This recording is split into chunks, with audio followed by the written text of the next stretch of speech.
Decía que comenzamos una nueva serie de mensajes basado en el obrar de Dios en la vida de Elías. Amados hermanos, vamos a mirar el texto sagrado, la Biblia, para ver lo que nos enseña la palabra de Dios con respecto a su actuar en la vida de este gran siervo Elías. Y como os decía, el Dios que actuó en Elías puede actuar en ti, puede actuar en mí. Pero antes de entrar al tema de hoy, permitidme ver un poco del contexto del profeta. Muchas veces para entender el mensaje tenemos que entender el contexto histórico en el que vivió el profeta.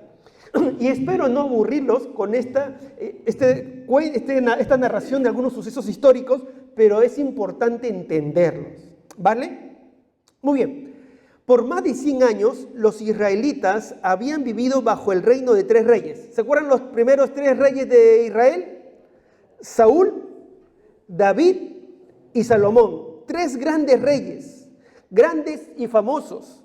Ellos fueron grandes y famosos, aunque ninguno de ellos estuvo libre de fallas y pecados. Ninguno de ellos. Pero fueron grandes hombres de Dios que fueron de bendición para el pueblo de Israel.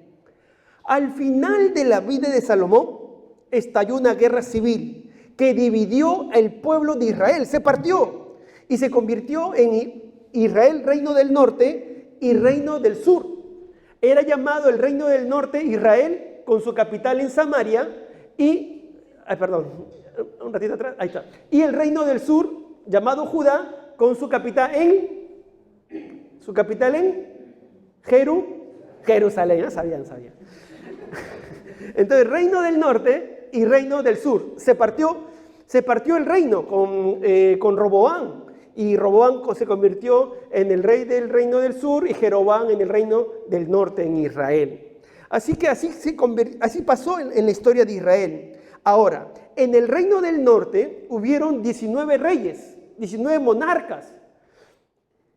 Todos ellos fueron perversos. De los 19 fueron perversos desde que se partió el reino. Y hubieron profetas que comenzaron a hablar y les anunció el castigo, que iba a venir a Siria a conquistarlos, y así ocurrió en el año 722 a.C. Los asirios conquistaron Israel, invadieron Samaria. ¿Qué pasó con el reino del sur? El reino del sur tuvo 17 gobernantes por más de 300 años. 8, dice la Biblia, siguieron a Jehová su Dios. 8 de los 17. Y 9 fueron impíos. Asimismo, Dios también envió a sus profetas para anunciarles el castigo por su impiedad. Y en el año 586 se cumplieron las profecías y Jerusalén fue destruida y llevada a cautiverio. ¿Se acuerdan Daniel, que a sus jóvenes fueron llevados de cautiverio por 70 años? Babilonia destruyó Jerusalén. Así tenemos estos 2 reinados. Ahora, pero el reino del norte, no sé si podemos retroceder, el reino del norte, se dan cuenta que de los 19 monarcas, ¿cuántos fueron buenos? No, ¿cuántos fueron buenos? Este no es examen de selectividad, pero ya hubieran jalado, ya hubieran suspendido. Ninguno de los 19, todos fueron perversos. Todos fueron perversos. Ahora, Elías hace su aparición en el reinado del rey llamado Acab. Era el 6º.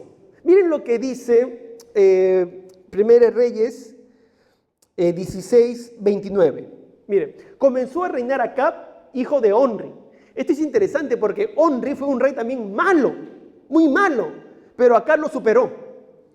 Comenzó a reinar Acab, hijo de Onri, sobre Israel el año 38 de Asa, rey de Judá. Ya sabe, cuando usted lee rey de Judá, rey de Israel, ya no se va a complicar, porque saben que el reino se partió.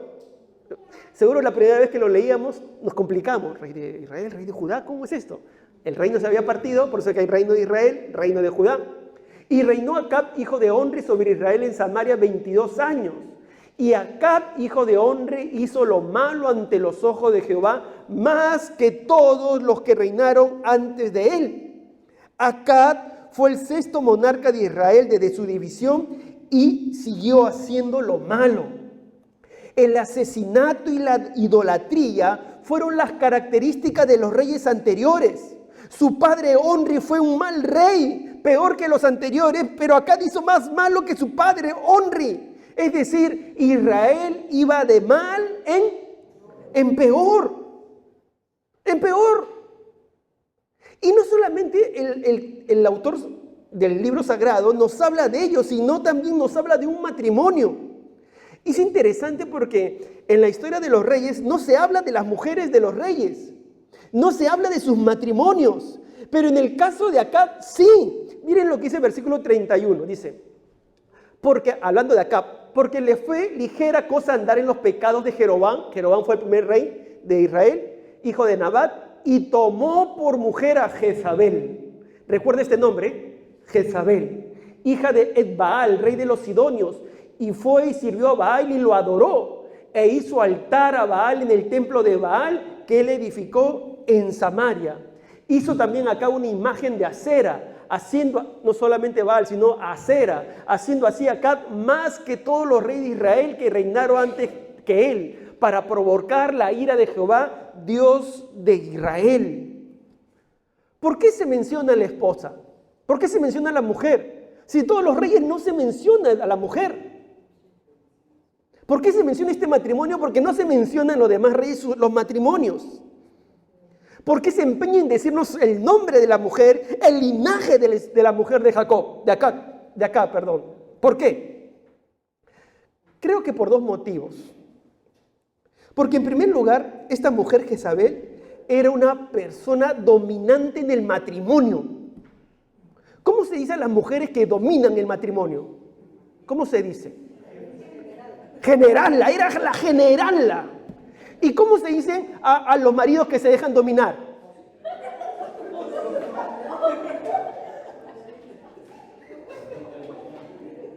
Levanten la mano todos los... No, mejor no.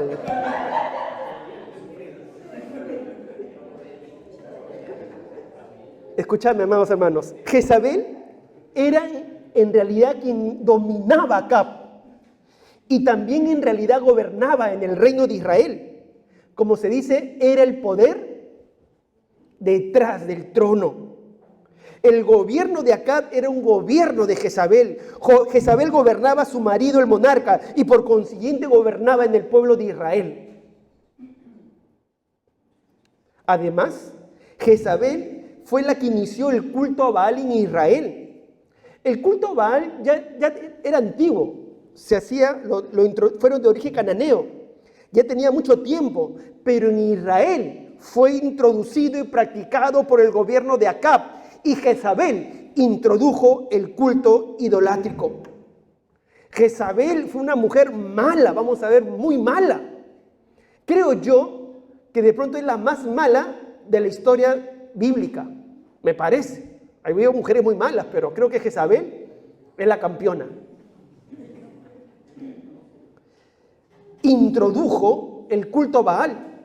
Baal era un dios con minúscula, que se le llamaba el dios de la lluvia y la fertilidad. Recuerde bien esto, el dios de la lluvia y la fertilidad.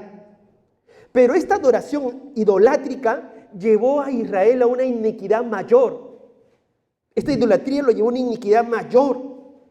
Ahora, en este contexto de impiedad, en este contexto de mal en peor, en este contexto de idolatría, de iniquidad, hace su aparición Elías. En este contexto crítico, en este contexto triste de la historia de Israel, hace su aparición Elías. Dice Primera de Reyes 17:1. Entonces Elías Tisbista, que era de los moradores de Jalab, dijo a Acab: vive Jehová Dios de Israel, en cuya presencia estoy, que no habrá lluvia ni rocío en estos años, sino por mi palabra. En este contexto entra Elías. ¿Y qué nos enseña este pasaje acerca de Elías, acerca de su llamado? ¿Qué nos enseña o nos muestra acerca de Dios?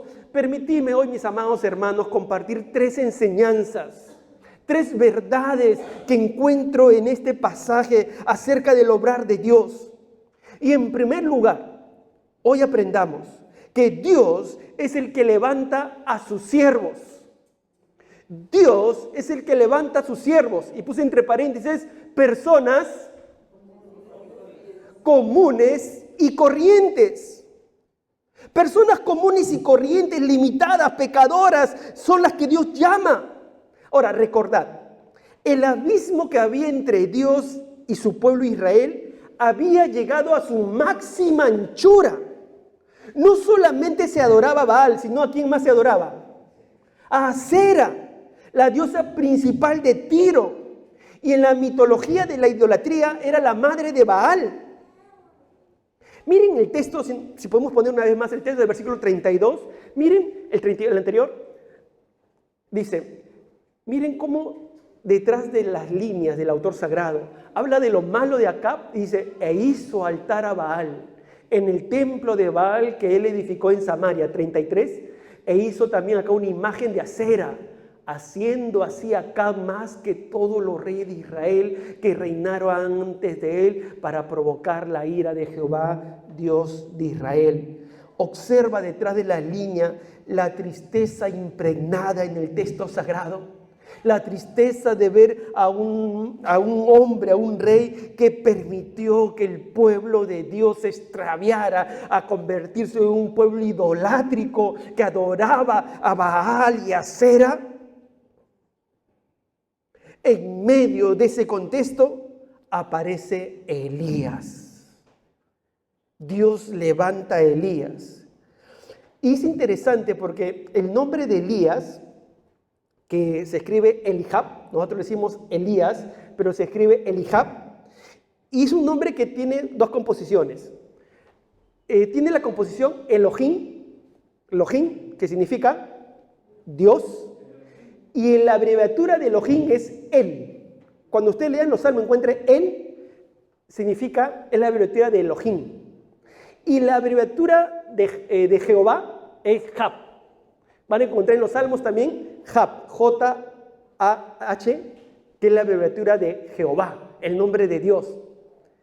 Y la I en hebreo es un pronombre posesivo, mi. Entonces, el nombre de Elías se traduce, mi Dios es Jehová. Otra forma de decirlo, el Señor es mi Dios. Entonces, desde el nombre, vemos a Elías que tenía un llamado, o sea, tenía algo de parte de Dios. Sus padres le pusieron este nombre y recuerde, ¿quién era adorado en ese tiempo? Los padres iban en contra de la corriente, todos adoraban a Baal, pero los padres, que no se sabe mucho de los padres, no se sabe nada de los padres, le ponen un nombre a Elías, un nombre que desde su nombre decía Jehová es mi Dios es Jehová. ¿Qué más se sabe de Elías? Su tierra. ¿De dónde era Elías? De Tisbe, era tisbita, de Tisbe. ¿Dónde quedaba Tisbe? En Galad. Y quiero deciros algo, amados hermanos. De Tisbe se sabe muy poco. No se tiene localización exacta. Se dice que era un pueblito que quedaba en Galad. Galad hoy es la parte de Transjordania, en la parte oriental del río Jordán. Allí hoy queda Galad. Pero Tisbe era un pueblito sin mucha sofisticación, poca diplomacia. Era un pueblito pequeño. Esos pueblitos que uno no sabe ni que existe, ¿verdad? Dice, ¿dónde queda? Detrás de 3 montañas, 4 árboles a la derecha. Era un pueblito pequeño. Pero de allí Dios llamó a Elías. No sabemos más de Elías, si era Elías casado, soltero, quiénes fueron sus padres. No sabemos. Solo sabemos lo que dijo Santiago y que Christopher lo compartió la semana pasada, que Elías era un hombre sujeto a pasiones semejantes a las nuestras. Es decir, era un hombre común y corriente como tú y como yo. Pero ese hombre común y corriente como tú y como yo, Dios lo llamó. Dios lo llamó. De pronto delante de los hombres, Elías era un hombre poco significante, porque apareció delante del rey Acab, y eso nos cuenta la Biblia que andaba con una vestidura de piel de camello, con un cinto de piel. En comparación con los vestidos reales de Acab, de Jezabel, él va con un vestido de piel, todo se habla de Elías que era un poco tosco, y así se aparece, sin mucha preparación, sin mucho estatus, sin mucha diplomacia, sin mucha preparación, sin vestiduras reales. pero era un hombre llamado por Dios. Era un hombre ungido por Dios. Era un hombre no perfecto, pero que Dios lo llamó. Ahí encontramos a Elías. Dice 1 Reyes 17:1, Elías tibista aparece delante de Acab. Entonces no sabemos más de Elías, solamente que era un profeta, alguien llamado por Dios, un ungido de Dios. Era alguien que sin importar de dónde vendría, de dónde haya crecido, de dónde haya sido educado, Dios lo llamó. Mi hermano, mi hermana, quiero decirte que Dios sigue llamando hoy. No importa de dónde vengas, no importa cuáles o de dónde han sido tus estudios previos. No importa nuestro trabajo, no importa cómo o cuándo nos convertimos al cristianismo, no importa los fracasos, no importa si venimos de un país determinado, no importa si venimos de una universidad determinada. No hay países especialmente favorecidos, no hay universidades favorecidas, no hay fórmulas. No hay fórmulas. Dios es el que llama. Él sabe que no eres perfecto, pero Él ve y conoce tu corazón. Dios es el que llama, Dios es el que te pone. Así que tú no digas, yo no puedo, yo no soy. No hay fórmulas. No hay fórmulas. Jesús, cuando llamó a sus apóstoles, si tú y yo hubiéramos vivido en ese tiempo, hubiéramos dicho, ¿a Pedro? ¿A Pedro? Maestro, ¿estás seguro? ¿Pedro? No tiene preparación, es pescador. Pero para Dios no hay fórmula, Dios es el que llama. Mi amado hermano, si Dios te llama, Él te llama. Es Dios quien sabe lo que va a hacer en tu vida.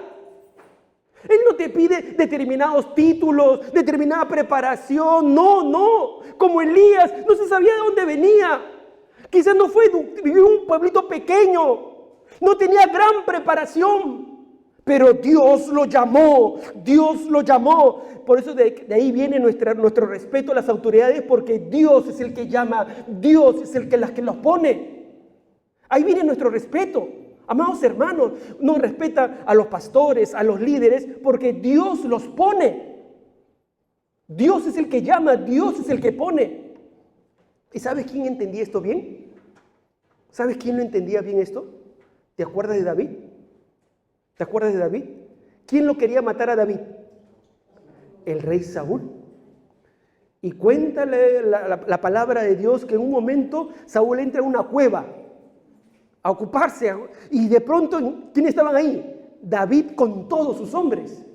Y sus hombres le dijeron a David, David, este es el momento, mátalo. Este es el momento, Dios te lo pone en espiritual. Dios te lo ha entregado. ¿Y qué dice David? ¿Qué dice David? ¿Por qué no? Porque es el ungido de Jehová. No lo tocaré yo. No. Luego pasan más tiempo y lo encuentra durmiendo a Saúl. Y de nuevo sus hombres dicen, mira David, es el momento, mátalo porque él te quiere matar, ha intentado matarte. Y él vuelve a decir, no, porque es el ungido de Jehová. Mi amado hermano, Dios es el que llama, Dios es el que pone. Y de ahí viene nuestro respeto a las autoridades. Amados, somos llamados al servicio de Dios, como Elías fue llamado al servicio de Jehová, nuestro Dios. Somos llamados a llevar a cabo el ministerio para el cual Dios mismo te está llamando, mi amado hermano. Dios te está llamando. Dios te está llamando, mi amado hermano, de pronto a servirle o de pronto a una tarea especial de mayor entrega en el servicio. Pero es Dios quien llama. Es Dios. Él es el que pone el llamado. Hemos comenzado a orar como cuerpo pastoral, porque como iglesia, Dios mediante, queremos el próximo año plantar una iglesia hija.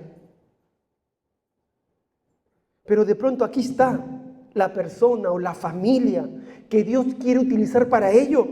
De pronto Dios te está llamando para esta tarea y tú has pensado, uy, yo no sé, yo no estoy preparado, yo no estoy capacitado. Pues no te preocupes, Dios es el que llama, Dios es el que prepara, Dios es el que capacita. Nunca lo olvides, Dios es el que llama. Por eso que el autor de Hebreos decía en Hebreos 5:14, y nadie toma para sí esta honra, sino el que es llamado por Dios. Nadie toma para sí esta honra, nadie se la puede tomar, solamente el llamado por Dios. Mi amado hermano, si Dios te está llamando hoy, respóndele. Respóndele. Es Dios, es el Espíritu de Dios que va a hablar a tu corazón y te va a llamar como lo llamó a Elías. Amén. Amén.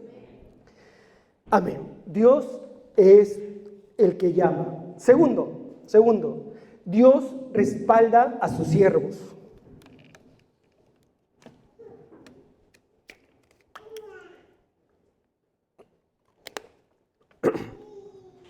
Dios respalda a sus siervos. Vamos a ver una vez más el versículo 1. Dice, entonces Elías Tisbita, que era de los moradores de Galaad, dijo acá, vive Jehová Dios de Israel, en cuya presencia estoy, que no habrá lluvia ni rocío en estos años, sino por mi palabra. ¿Dónde estaba Elías? Estaba delante del rey Acab, en el palacio prácticamente de Baal. Y Elías se atreve a hablar de Jehová. Él se atreve a hablar, como diríamos, en el campo del enemigo, se atreve a hablar de Dios. Y comienza diciendo, ¿qué es lo primero que dice? Vive Jehová, Dios de Israel. En otras palabras, nuestro Dios vive. Nuestro Dios Baal no. Nuestro Dios vive. De pronto, últimamente, no se le haya visto. De pronto, últimamente, la gente dice, ¿dónde está Dios? Y no lo ven. Pero Él vive. Él vive. Y Elías venía en su representación. Él vive. De pronto hoy muchos dirán, uy, yo no veo a Dios. No escuchamos a Dios. Pero ¿sabes qué? Nosotros tenemos que decir, nuestro Dios vive. Amén. Nuestro Dios vive. Vive. Y Elías le dice, no habrá lluvia ni rocío. ¿Por qué dice sobre la lluvia? En primer lugar, porque desafía a Baal. Baal era el dios ¿de qué? De la lluvia, de la fertilidad. Entonces desafía. ¿Y cuándo habría de llover? ¿Cuándo habría de llover?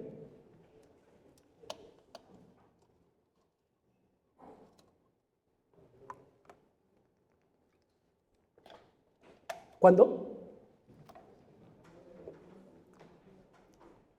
Elías dice, si no, por mi palabra. ¿La palabra de quién? De Elías. Elías fue con la autoridad de Dios.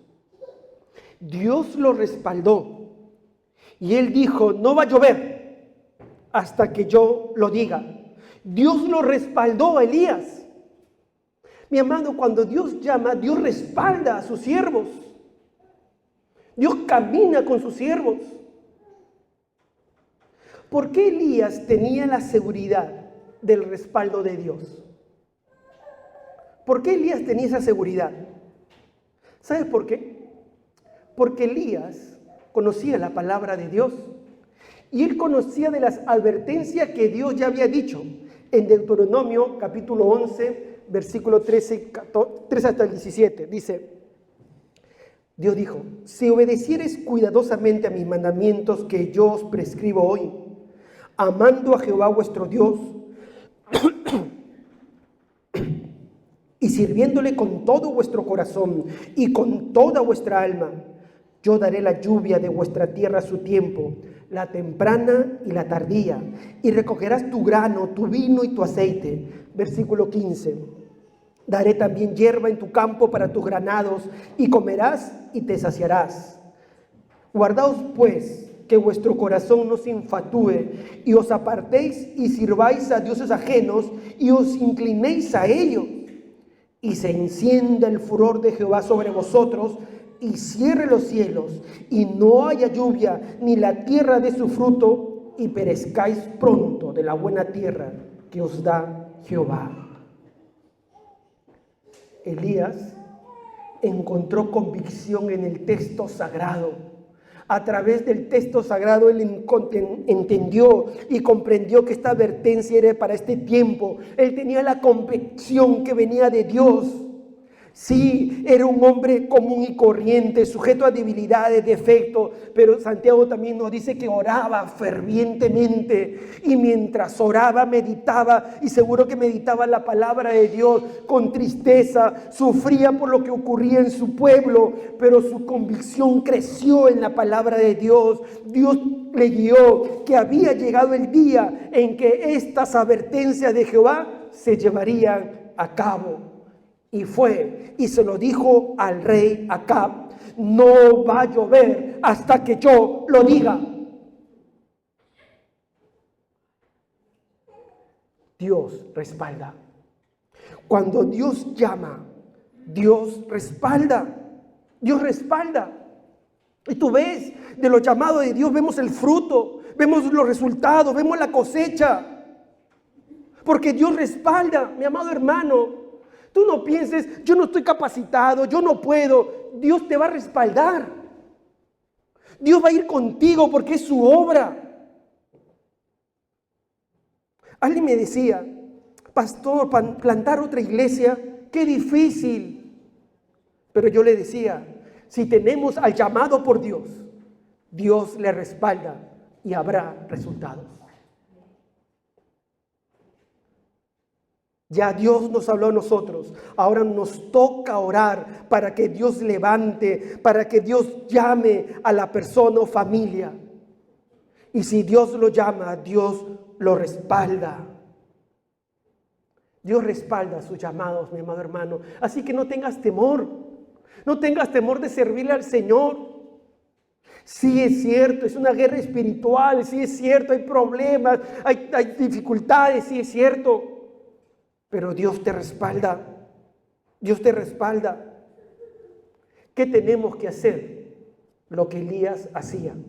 Él dice, no sé si una vez más podemos poner 1 Reyes 17.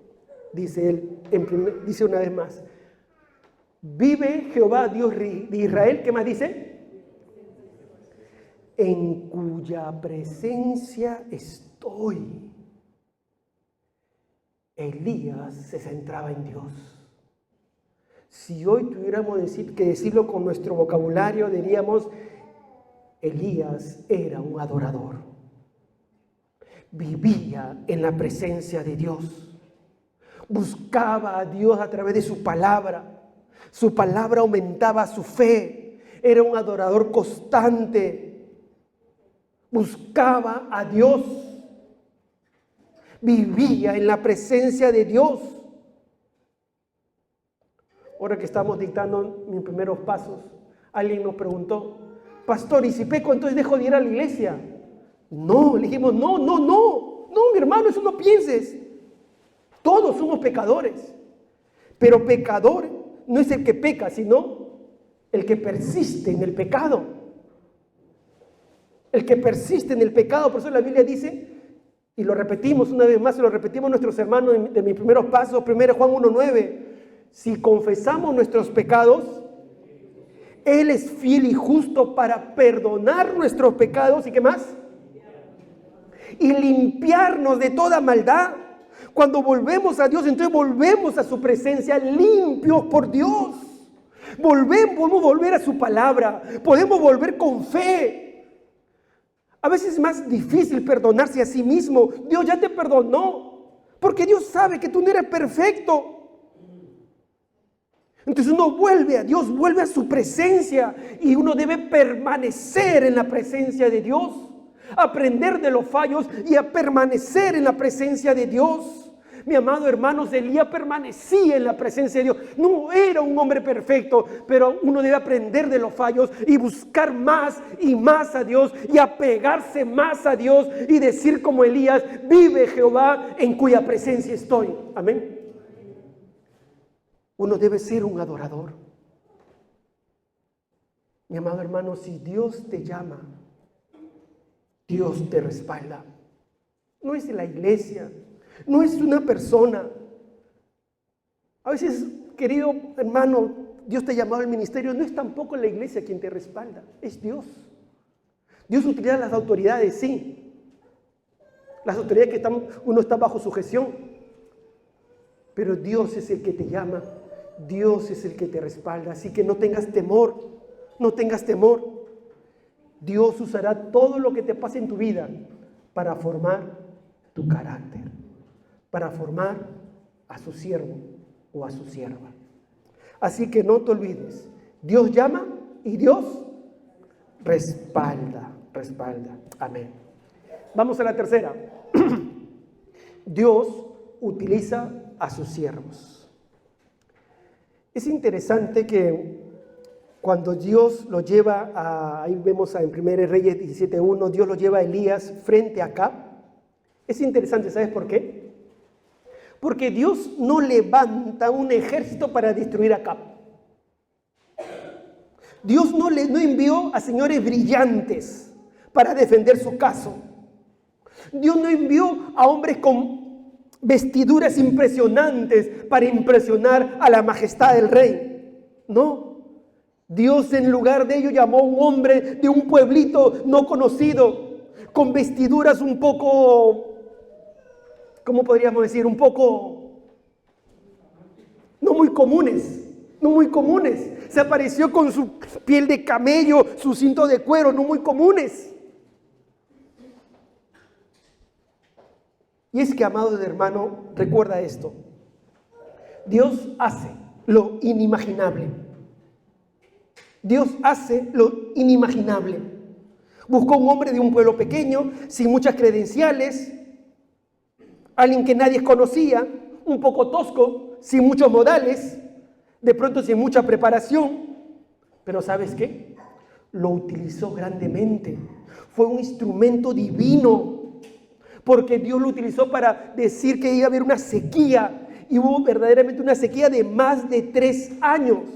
Esta sequía produjo otros eventos que vamos a ver más adelante, y esto produjo que gran parte del pueblo de Israel se volviera a Dios. Dios lo utilizó Elías para que gran parte del pueblo de Israel se vuelva a Dios. Él fue y dijo que iba a haber una sequía, y la investigación moderna ha establecido que había una sequía de 3 años en el segundo milenio antes de Cristo. Esto lo han visto estudiando los desiertos africanos. Ya está acreditado. Elías lo predijo. Elías estuvo guiado por Dios. Dios utilizó a Elías. Y eso ocurre, mi amado hermano. Cuando Dios te llama, Dios te utiliza, como utilizó a Elías.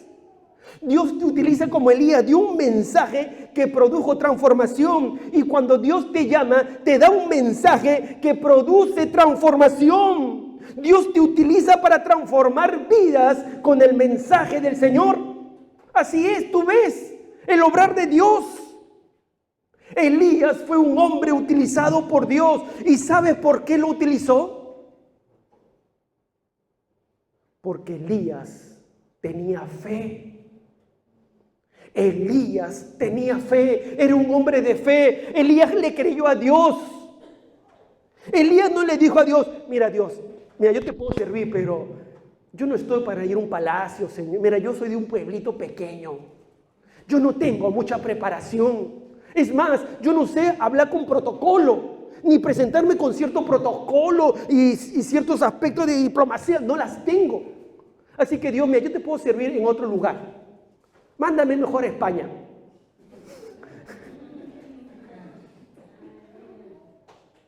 Mándame mejor al Escort. No, ¿verdad? Elías Fue obediente, tuvo fe, tuvo fe, tuvo fe. Creyó que Dios lo iba a utilizar. Mi amado hermano, escúchame bien, tienes que tener fe. Dios te va a utilizar. No pienses, Enrique, sabes que yo no puedo ser utilizado por Dios. Hay otros más calificados, hay otros con más preparación, hay otros con más recursos. Enrique, yo tengo fallos, yo me desanimo, no tengo estudios, soy ama de casa, no soy talentoso, talentosa, etcétera, etcétera, etcétera. Es que yo soy madre, tengo muchos hijos, mis hijos son lindos, gracias. No, mi amado hermano, no, mi amada hermana, si Dios te llama, Él te respalda y Él te va a utilizar. Y te va a utilizar como lo hizo con Elías. Mi amado hermano, mi amada hermana, no pierdas esta preciosa oportunidad. Si Dios te llama, a Él te va a utilizar. Los métodos de Dios son muchas veces sorprendentes. De hecho, hasta pueden parecer ilógicos. Llamar a alguien sin poca preparación para ir delante del rey. Señor, ¿no puedes buscar a alguien mejor con máster, con doctorado? A veces parecen ilógicos los métodos de Dios. Si Dios usó a David para vencer a Goliat, ¿con qué? Con una onda. Si Dios usó a Josué para derrumbar los muros de Jericó, ¿haciendo qué? Dando vueltas y gritando. A veces los métodos de Dios pueden parecer ilógicos, son sorprendentes. Pero mi amado hermano, escúchame bien, si Dios te llama, Dios te va a utilizar. No lo dudes, no lo dudes, no lo dudes. Pero ese es nuestro problema, ese es nuestro problema, lo dudamos. ¿Y sabes quién se encarga de hacerte dudar? ¿Sabes quién se encarga de hacerte dudar? Sí, Satanás se encarga de hacernos dudar. Y te dice, tú, el insignificante, tú con tu pasado, tú con tu nada o poca preparación, tú que te creías casi infalible, con tus fallos, con tus problemas económicos, con tus problemas familiares, tú con tus problemas con tus hijos, tú con tus problemas con tus seres de familia, tú con tu dolor, tú con tu falta de experiencia, tú no puedes.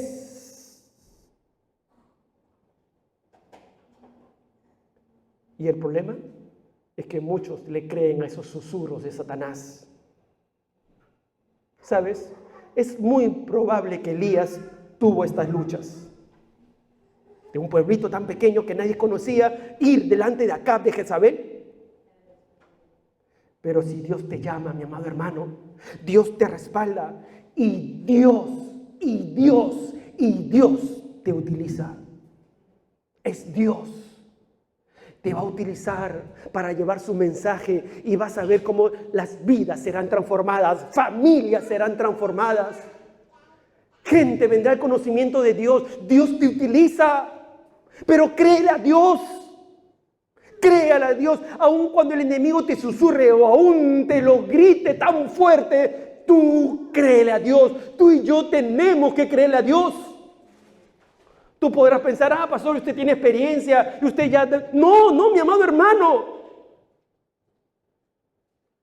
El enemigo quiere sacarnos a todos de la carrera espiritual. A mí, como usted. Y la Biblia dice, herirás al pastor. ¿Y qué dice el texto? Y las ovejas serán dispersadas. De ahí la importancia de orar por sus autoridades espirituales, mis amados hermanos. Así que el enemigo quiere sacarnos a todos de la carrera. Y aún no quiere que comiences la carrera. Si Dios te está llamando, no quiere que comiences. Dios sigue llamando. Pero a veces algunos se preguntan por qué tan pocas personas se preparan para el ministerio. ¿Acaso aquí no hay? Claro que hay. Claro. Pero el enemigo grita más alto aquí. Grita más alto. Y no quieres que camines en el llamado de Dios. Dios sigue llamando.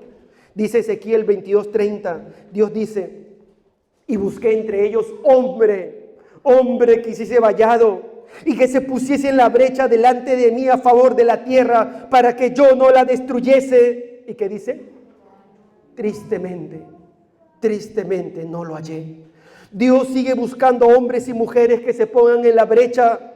Dios sigue buscando hombres y mujeres que sean obedientes a su llamado. Dios sigue buscando corazones dispuestos a creerle a Él. Pero ¿sabes qué? ¿Sabes qué ocurre? Muchos prefieren la comodidad de la corte en Acab. Hay quienes se hallan cómodos en la corte de Acab, en el palacio de Acab, y no se pararán para ponerse en la brecha de Dios. Se van a disolver en el escenario neutral del mundo. No prefieren la comodidad, prefieren el materialismo, prefieren no tener problemas, porque ¿sabes qué, Enrique? Si yo sirvo hay problemas, hay tentaciones, hay ataques del enemigo. Mejor tranquilo en mi casa, tranquilito, nadie me molesta.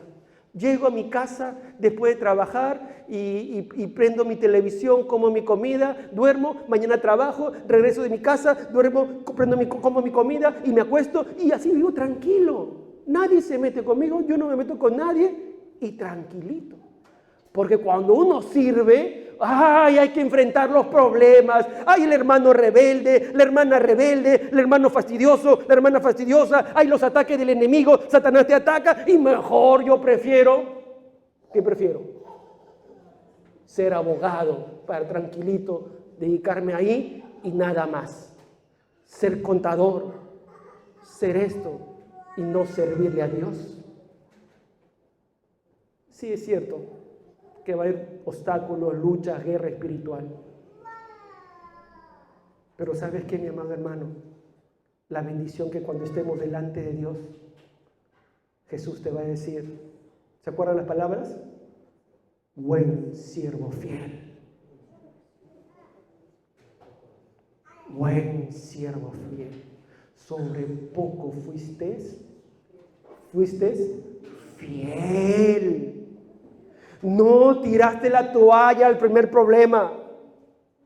Yo sé que esto es humano, todos queremos tirar la toalla, yo también, mi amado hermano. Si tú crees que yo no quiero tirar la toalla, hay momentos que he querido tirar la toalla. Es decir, no. Pero ¿sabes qué? Me acuerdo de estas palabras del Señor Jesús, que nos llama a mirarlo a Él, que nos llama a mantenernos fieles. Pero mi amado hermano, si escuchas más los susurros del enemigo, vas a dudar del llamado de Dios. Y el enemigo a todos nos susurra. Si a Jesús le susurró, ¿cómo a nosotros no nos va a susurrar? Si a Jesús mismo, entonces a nosotros también, a mí también. ¿Qué haces aquí? Déjalo, cambia, ve, sal. ¿Y sabes qué quiere hacer el enemigo? Que nos enfoquemos en nuestros fallos, que nos enfoquemos en nuestros problemas, que nos enfoquemos en nuestras desdichas, que nos enfoquemos en lo que estamos viviendo. ¿Para qué? Para no mirar a Dios. Y cuando nos enfocamos en nosotros, entonces nos vamos a hundir en el mar de la tormenta. Pero amados hermanos, tenemos que estar dispuestos a poner nuestra mirada en Jesús, a pesar de uno mismo, y creerle a Dios, no a los susurros del enemigo. Porque Dios llama, Dios respalda y Dios te utiliza. Pon tu mirada en Jesús. Abre tus oídos, abre tu corazón. Dios te está llamando. Dios te está llamando. Y Él quiere utilizarte en este tiempo. ¿Sabes qué, mi amado hermano? Si estoy puesto de pie aquí es porque es por Dios, no por mí, es por Dios. Y así como un día Dios me llamó, también de pronto te está llamando a ti. Dios te está llamando a ti hoy para este tiempo dificultoso en el cual vivimos. Sí, Dios te está llamando, o Dios quiere reafirmar su llamado para ti. No olvides, Dios te respalda y Dios te utiliza. Cierra tus ojos para orar por un momento.